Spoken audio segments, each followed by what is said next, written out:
Okay, right here. So you jumped onto the low ground here because you got pressured up there at high ground a second ago. You needed heals and you wanted to back away to get safe. Um, and then you got healed. And then the rest of the team started pushing through. So like,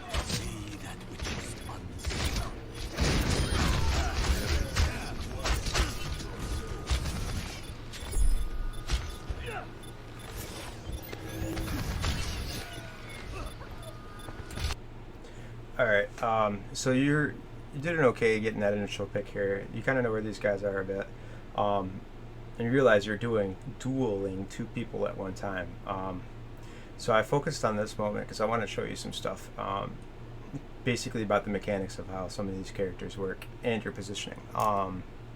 The Zen, he's choosing to do right clicks to damage you, so you can hear him storing it up. So listening to that, you know when he's about to fire, and so you can kind of guess when to shoot him. You can also guess if you want to avoid him when to do so.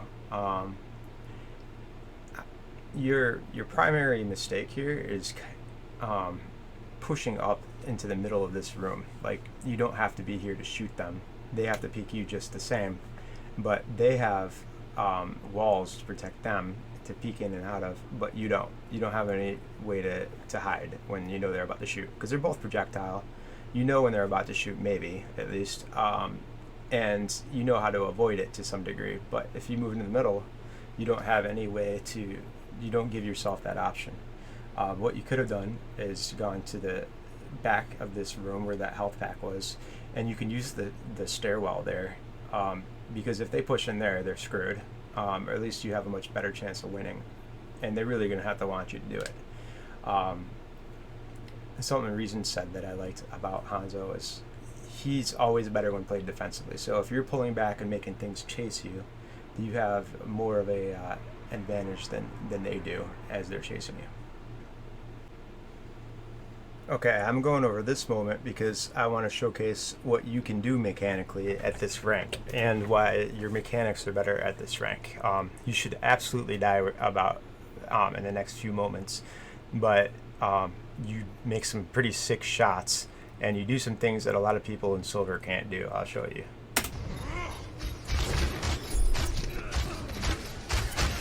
Alright, right here.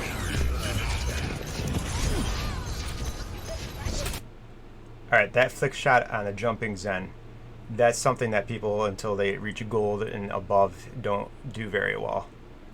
See, some people even in gold. But right there, you should have already been dead. But you're better mechanically than both of them, so you're not. And then you do some other cool stuff here.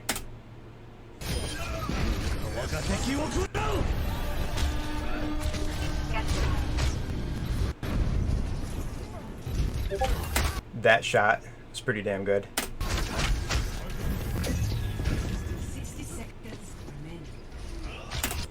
That shot was your best shot of the entire game. That shit was awesome.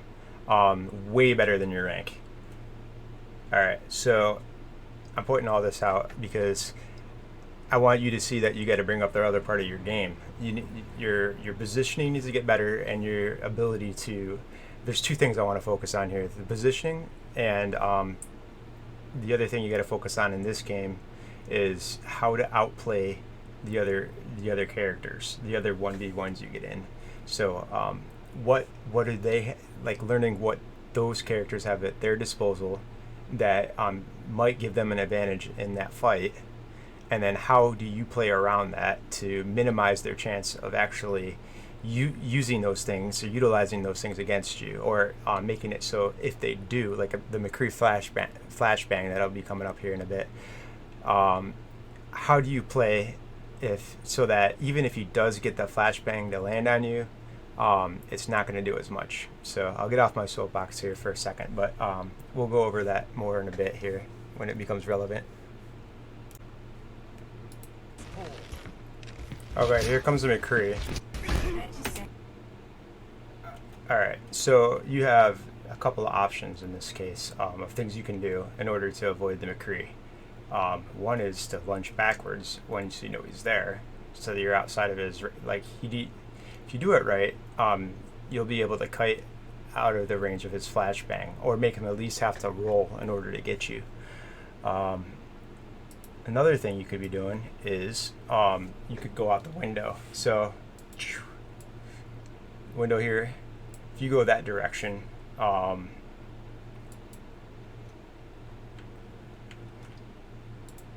on, do an actual arrow. All right, so if you go out the window here, and you do it just right, you can fall when he's about, or at least be around the corner when he does hit the flashbang. That way, it's kind of like breaking Hog's hook. It does nothing for him, and you can basically get back up and fight him again. Because as soon as he doesn't have the flashbang available, you could possibly win that fight a lot easier. The odds are in your, at least even, maybe even your favor.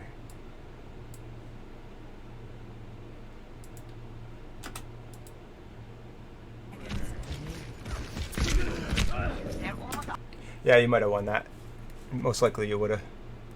Alright, here's another clip that I want to talk about positioning with you.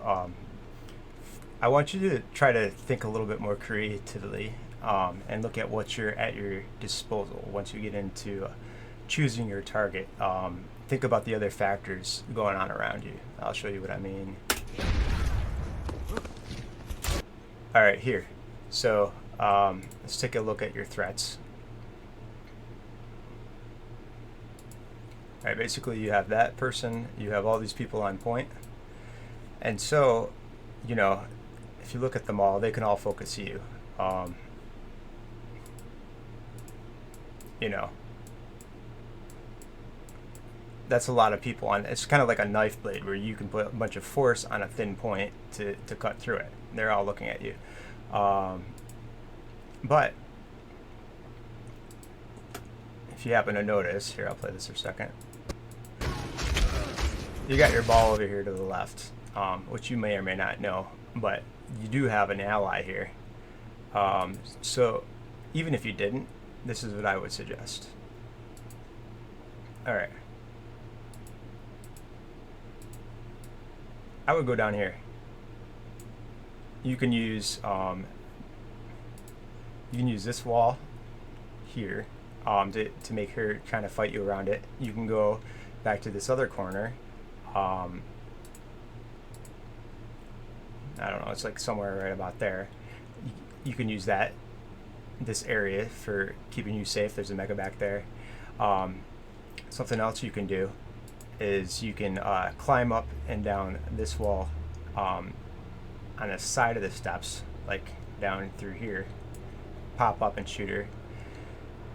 There's a lot more options, at least, if you go this direction, because the biggest thing you want to do is break line of sight with everybody over here. That way you're only fighting one opponent instead of several. Put the odds in your favor. And then, Lord willing, this ball over here can help you out even if you get pushed. And then you guys are working together. So that's something else you can see. And as we watch this, you'll see that you do get killed, but it's not even by the Ashe. It's from this Hanzo over here somewhere. So I'll show you. Yeah, because you were up there, you allowed that to happen. But if you broke line of sight, then you take away his option to fight you. And that way you're only choosing to fight one person at a time based on your positioning. So anyways, so what to do there instead is when you get up there, look at your threats and the surrounding. Think about how else you can position yourself to take that engagement and still have an engagement if you want to, or also realize that you don't even have to take the engagement. Like if it's not favorable to you, or you don't feel comfortable, or for whatever reasons you don't want to, then you don't have to. You can just jump back down over the wall. You can run off to the left and hide for a bit. A lot of things you can do until you feel that the odds are in your favor. And don't fight unless you have to, unless you do feel that you've put the odds in at least 1-to-1 or in your favor. Here's another moment kind of like that, where you might have been able to avoid some damage based on your positioning. It's not as maybe straightforward as the last one, but you'll see in a second. Alright, so you're shooting there, and you get shot because you're in an open line of sight the entire area. So he just peeks out and sees you there, and you're strafing in a straight line basically, because you are strafing like, you know, that back and forth trying to hit the Orisa. So he can just shoot you straight on, and you're going to move in the same plane back and forth straight in front of him. So as long as he shoots the arrow straight at you, he'd probably hit you. Anyways, you could, instead of being where you're at, you can be back here, you know. So, oops.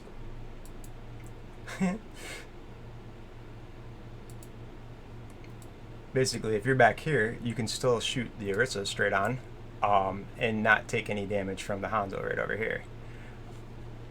Just a small change, but unless somebody was coming around or took the time, which would cost them time, to get all the way around behind you, then there's most likely you're not going to take any damage right away. And then if you get pressed from behind, you know, or one way or the other, you could still run out the window here, but you don't need to stand in front of the window to access it.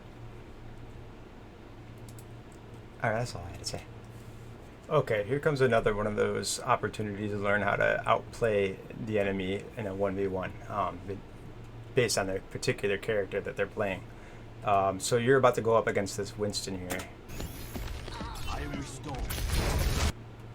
Alright, so the Winston puts down his bubble, and if you watch where he's going. Alright, so he's going back and forth between the bubble here. You're going back and forth between the bubble here. So if you step inside of the bubble, he can leave the bubble that way, and he can still hit you. If you chase him the other way, you have like 2 parts of the barrier to go around, or you have to walk closer to him to get there. So unless you're basically on the inside of the bubble going back and forth,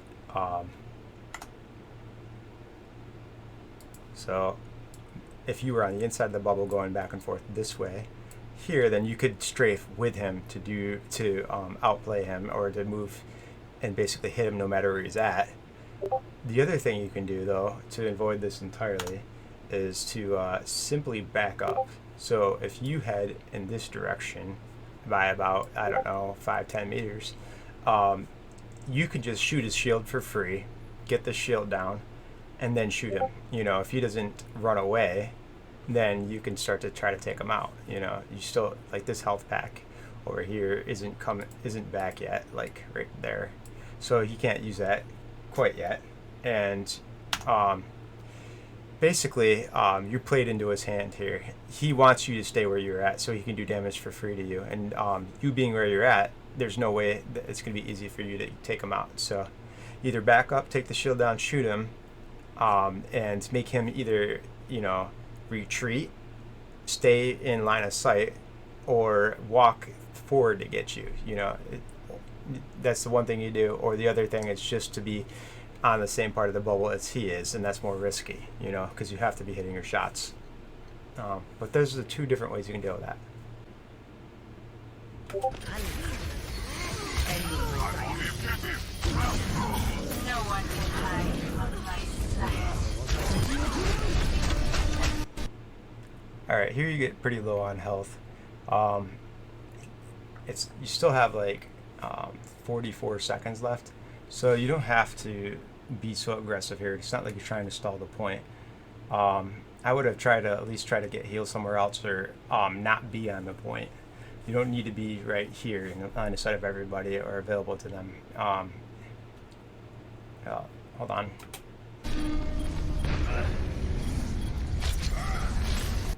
Alright, and shooting that Winston there got his attention, so you went from 20 to 5. And I feel like there's an opportunity for you to live here, as you'll see. See, there's a health pack. So you could have gone down and got that. Of course, you know, you can see the rounds charging there, but he wouldn't be there if you had already been down there. He was only trying to get you, basically. So, and you see, now you have these other people that are on your team that are alive, and you could be helping out here. So that was one opportunity you missed, just because you didn't break away. It's okay though. Just letting you know, showing you.